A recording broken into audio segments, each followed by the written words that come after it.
Temperatures in Arizona are climbing again, and with that comes concerns the extreme heat can make birth control and pregnancy tests less effective. You still have to be a little bit careful about what they're exposed to. Dr. Greg Marchand is a Valley OBGYN. He warns against keeping birth control pills and emergency contraception out of hot cars where temperatures can soar quickly. Some of the studies on this I've seen show temperatures even as high as 160 degrees Fahrenheit after the car being left idle for just an hour.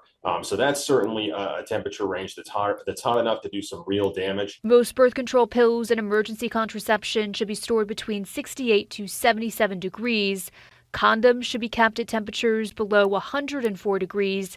Meanwhile, pregnancy tests should be kept between 36 and 86 degrees. It's definitely going to be tougher if you don't have access to air conditioning. You've got to plan out where you're going to keep these medications to stay at a safe temperature.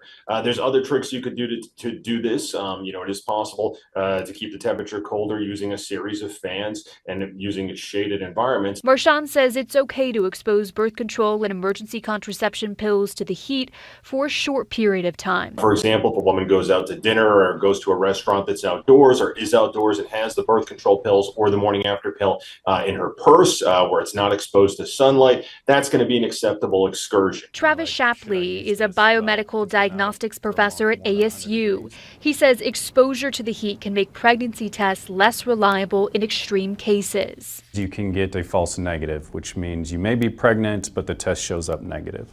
That only happens in extreme heat at prolonged times, so more than a couple weeks. He says if a pregnancy test has been kept at temperatures above 100 degrees for just a few days, it's likely still effective, but Shapley has some tips to make sure you get an accurate reading. You should probably be fine as long as you bring it back to room temperature for an hour or so before you do the test. In Phoenix, Emma Lockhart for Arizona's Family.